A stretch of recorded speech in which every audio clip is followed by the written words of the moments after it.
अगर हम 10 मिनट में वापस नहीं आए तो समझ लेना हवेली ने हमें अपना बना लिया। दरवाजा अपने आप कैसे खुल गया? मुझे लग रहा है हमें यहाँ नहीं आना चाहिए। के बीच एक पुरानी हवेली सदियों से वीरान खड़ी थी। लोग कहते थे कि रात होते ही उस हवेली से चीखने की आवाजें आती थीं। गांव के लोग उस हवेली के पास जाने से भी डरते थे। कहा जाता था कि जो भी अंदर गया वह कभी वापस नहीं लौटा। दिन 4 दोस्त उस रहस्यमयी हवेली का सच जानने निकल पड़े। उनके दिल में डर था, लेकिन रहस्य जानने की जिज्ञासा उससे भी ज्यादा थी। लगता है हम पहुंच गए। हाँ, लेकिन डर भी लग रहा है। ऐसे ही वे हवेली के मुख्य दरवाजे तक पहुंचे।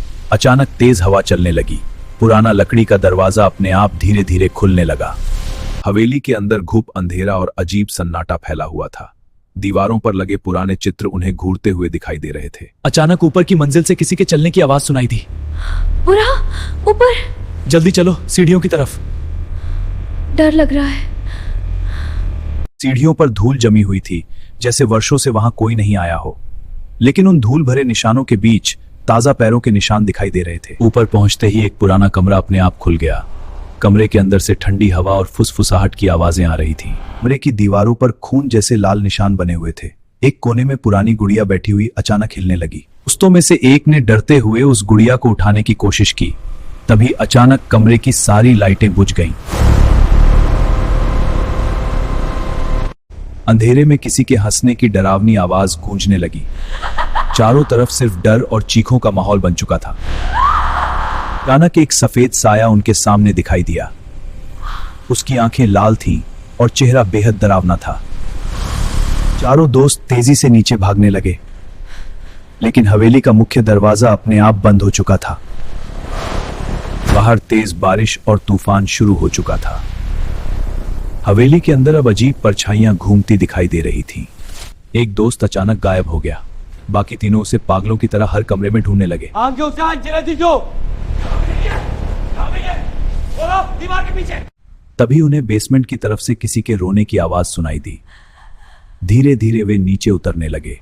बेसमेंट में पुराने ताबूत रखे हुए थे। चारों तरफ सड़ांध और मौत जैसी बदबू फैली हुई थी। एक ताबूत अचानक अपने आप खुलने लगा। अंदर देखकर सभी दोस्तों की चीख निकल गई। ताबूत के अंदर वही दोस्त पड़ा हुआ था जो गायब हुआ था, लेकिन उसकी आंखें पूरी तरह काली हो चुकी थीं। अचानक वह दोस्त इंसानों जैसी आवाज में हंसने लगा। उसकी हरकतें अब बिल्कुल अमानवीय लग रही थीं। बाकी दोस्त डर के मारे बेसमेंट से बाहर भागे, लेकिन हवेली का रास्ता अब बदल चुका था। भागो जल्दी। क्या हो रहा है? पीछे मत देखो, बस भागते रहो। हर दरवाजा उन्हें फिर उसी कमरे में ले जा रहा था। मानो हवेली उन्हें कभी बाहर निकलने नहीं देना चाहती थी। दीवारों से अब खून टपकने लगा था। हवेली का हर कोना मौत की कहानी सुना रहा था। तभी एक पुरानी डायरी उन्हें जमीन पर पड़ी मिली। उस डायरी में हवेली के भयानक रहस्य लिखे हुए थे। डायरी में लिखा था कि इस हवेली में एक परिवार की हत्या हुई थी। उनकी आत्माएं आज भी इस जगह पर भटक रही थी। जैसे ही उन्होंने डायरी पढ़ना खत्म किया, हवेली जोर जोर से कांपने लगी। चारों तरफ भयानक चीखें गूंजने लगी। एक विशाल डरावनी आत्मा उनके सामने प्रकट हुई। उसकी चीख सुनकर पूरा हवेली कांप उठी। तीनों दोस्त जान बचाकर हवेली से बाहर भागने लगे।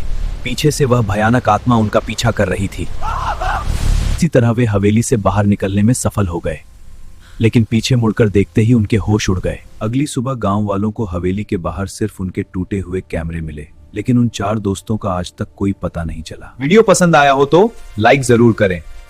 नीचे कमेंट करके बताएं आपको कौन सा सीन सबसे डरावना लगा, और अपने दोस्तों के साथ शेयर करना बिल्कुल मत भूलिए। ऐसे ही डरावनी और मजेदार कहानियों के लिए हमारे चैनल को सब्सक्राइब करें और बेल आइकॉन दबा दें ताकि हर नई वीडियो सबसे पहले आप तक पहुंचे।